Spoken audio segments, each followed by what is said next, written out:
చాలామంది కామెంట్స్‌లో మీకు జాబ్ ఎలా వచ్చింది? జాబ్ రావడానికి మీరేం చేశారు? అని చెప్పి చాలామంది కామెంట్ చేశారు. సో, వాటన్నిటికి నేను ఆన్సర్స్ ఇస్తాను. ఈ వీడియో ఎండ్ వరకు చూడండి.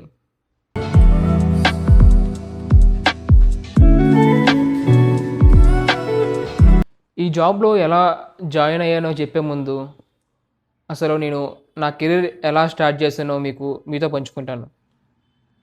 సో, నా ఎంబీఏ 2024లో అయిపోయింది. 2024లో అవ్వగానే నేను ఒక చార్టర్డ్ అకౌంటెంట్ ఫర్మ్‌లో జాయిన్ అయ్యాను. అక్కడ నా బేసిక్స్ మొత్తం అంతా కూడా ఆ కంపెనీలో నేర్చుకున్నాను.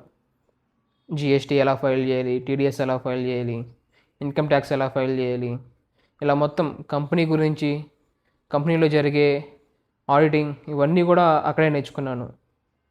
సో, ఇంకా మనం నా స్కిల్స్ని నేను ఇంప్రూవ్ చేసుకోవాలని చెప్పి ఎంఎన్సీలో ఆఫర్ వస్తే ఇంకా అక్కడ మానేసి ఎంఎన్సీలో జాయిన్ అయ్యాను. తీరా ఎంఎన్సీలోకి వచ్చిన తర్వాత అక్కడ అట్లీస్ట్ 6 మంత్స్ కూడా లేను. ఎందుకంటే అక్కడ కంపెనీ లే ఆఫ్ వల్ల నేను అక్కడ మానేశాను ఇంకా అక్కడ మానేసి నియర్లీ ఒక 2 to 3 months వరకు ఖాళీగానే ఉన్నాను. అసలు ఏం చేయాలి ఏంటి అని చెప్పి ఏం అర్థమయ్యేది కాదు. సో ఇంకా ఆ గ్యాప్లో నా స్కిల్స్ని ఇంప్రూవ్ చేసుకుందామని చెప్పి ఎస్ఐపి మళ్ళీ స్టార్ట్ చేశాను. అంతకుముందే నేను ఎస్ఐపి మీద కోచింగ్ తీసుకున్నాను. ఇంకా ఎస్ఐపి మీద కోచింగ్ తీసుకొని నేను ఇక్కడ ఇంట్లో ప్రిపేర్ అవుతూ ఉన్న సమయంలో డెలైట్ నుంచి కాల్ వచ్చింది.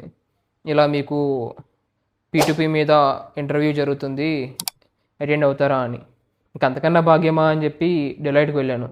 మొత్తం 3 rounds కూడా సక్సెస్ఫుల్గా కంప్లీట్ చేశాను.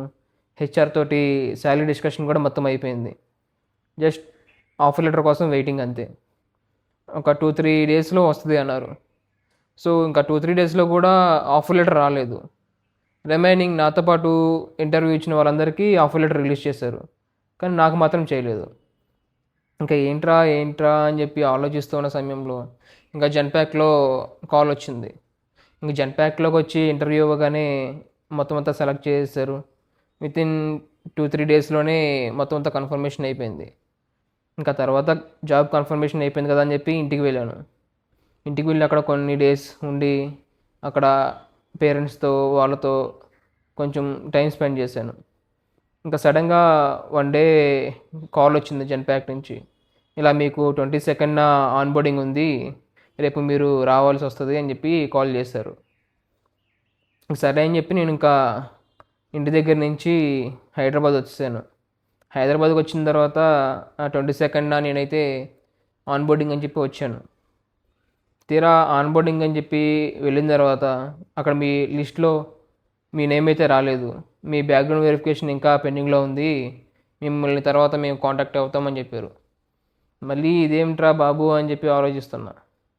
తర్వాత ఒక 2 weeks తర్వాత కాల్ చేసి మీ బ్యాక్గ్రౌండ్ వెరిఫికేషన్ కంప్లీట్ అయిపోయింది, సో మీకు 8th ఆన్బోర్డింగ్ ఇస్తాము రండి అని చెప్పారు.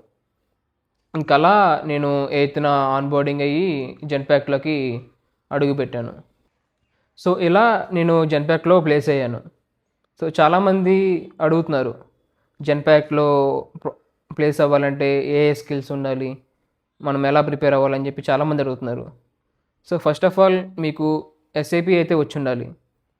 Either is SAP Fico and AP process మీద ఫుల్గా నాలెడ్జ్ ఉండాలి. ఇన్వాయిస్ ప్రాసెస్ చేయడం, దాన్ని వ్యాలిడేషన్ చేయడం, రీకన్సిలేషన్, వెండర్ పేమెంట్, ఇవన్నీ కూడా మీకు అట్లీస్ట్ ఒక బేసిక్ థింగ్స్ అయినా తెలిసి ఉండాలి.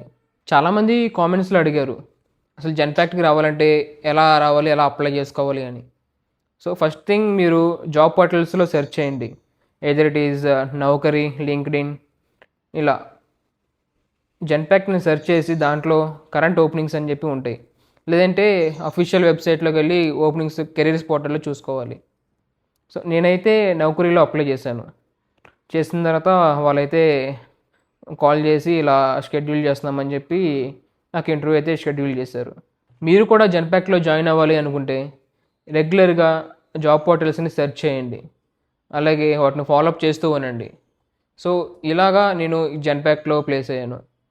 ఇలాంటి మంచి వీడియోస్ కోసం మన ఛానల్ని ఇప్పుడే సబ్స్క్రైబ్ చేసుకోండి. అలాగే మీ ఫ్రెండ్స్ లేదంటే మీ ఫ్యామిలీ మెంబర్స్కి మన ఛానల్ని ఇప్పుడే షేర్ చేయండి.